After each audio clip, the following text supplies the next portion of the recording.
Welcome to Toffee TV. It is the Everton News Daily, and there is some breaking news tonight concerning the ownership of Everton Football Club. Apparently, Peter Kenyon, the former chief executive of Manchester United and Chelsea, is leading a consortium to try and buy Everton. The group, or the consortium, has Minneapolis-based Talon Real Estate chief executive Mathew and American businessman John Thornton, and is being advised by investment specialist Michael Klein in trying to buy Everton. Apparently, it's at a relatively early stage. It is understood that heads of terms have been signed, with Farhad Moshiri believed to want over 500 million, taking into account the club's debt. Apparently the consortium want guarantees that Everton will not face a points deduction or heavy fine over financial fair play issues before entering into a legally binding agreement. Obviously Everton have always insisted they have broken no rules or regulations. So it's really interesting what Everton have been for a while.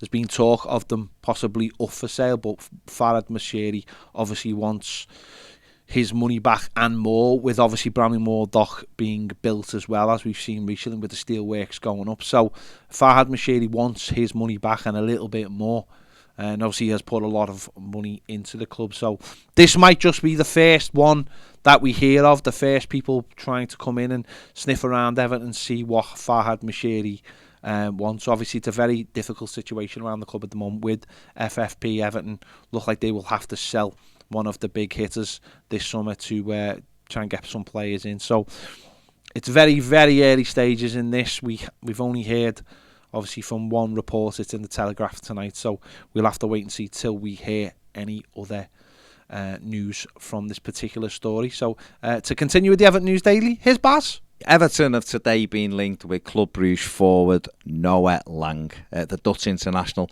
who scored 7 goals in 37 games for Club Brugge last season. Has been in the Netherlands squad and been doing quite well. Had a better season the year before, admittedly, but a move to Everton would certainly be a step up for him from the Belgian league. He's a quite quick and bright wide player. A lot of potential there to work with. And Everton will be looking at players like this, obviously, if and when Richarlison leaves the football club. You know, Frank Lampard, Kevin Thelwell, looking at a host of wide players, Lang being the latest one. Being linked with the move for Bayern Munich as well, Lang. So, obviously, a lot of the bigger clubs taking notice of what he's done as well. So, he's played 43 goals in 153 games in his career. But like I said, has played as either through the middle as a striker or as a wide player. So again, very similar to what we found with Richarlison, albeit Richarlison's been doing it in the Premier League, of course. And it will be a gamble, again, bringing someone in from another league into the Premier League. But, you know, this is the way you have to do it. Otherwise, you know, sometimes you end up paying crazy fees for players just because they've played in England. So that's one to keep an eye on. He's the latest kind of wide forward to be linked with Everton, but these are the players who we're going to have to be going after this summer to try and get more goals into this squad, which is painfully short on goals. Just talking about Richarlison, obviously stories came out over the weekend linking him with the move to Tottenham. Further stories today saying that Spurs will have to pay up to €75 million to land Everton's Brazilian forward.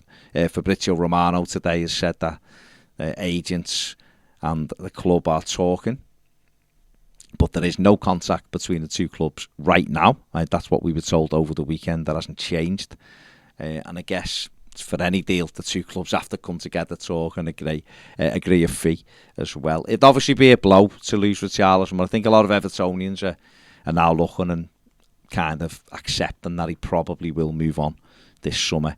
He's done really well for Everton since moving from Watford for a deal worth up to 40 million all those years ago, despite the song saying 50. It is 40. But there is obviously anything Everton get over that 40 million. Apparently there's a 10% sell-on fee goes to Watford as well. So Everton will be looking for as much as they can get out of Spurs. Obviously Daniel Levy is a tough negotiator, we know that.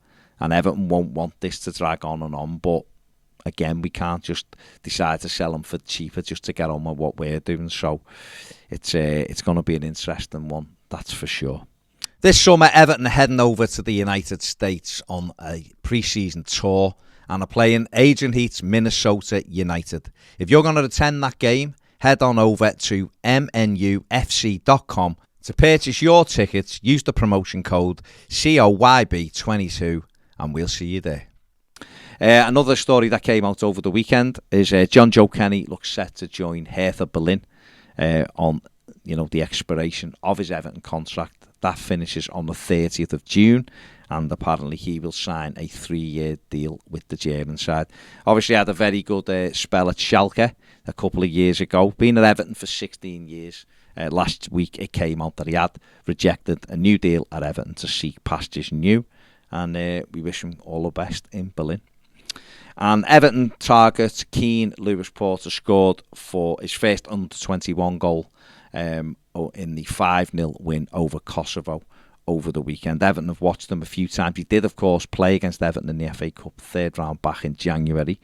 Again, another wide forward, So, again, Everton linked with him. But he's done well getting his first goal over the weekend. But he said now he needs a rest in this before he comes back to pre-season. Said he's unaware of the anything, in terms of him moving from Hull City. He said he's just going to have a nice rest and then get back to pre-season and see where that takes him. So we'll see whether Everton pursue that as well. Again, a lot of these deals will be linked in with what happens with Richarlison, of course, right now, unless Juventus come up and pay the money for Moise Keane, which again is another story doing the rounds over the weekend, that they're ready now to make his deal permanent before selling him on, which seems a bit mad, but there you go. That is it for the News Daily. Give the video a thumbs up, subscribe if you haven't, and if you want more videos, join us on Patreon. See you later.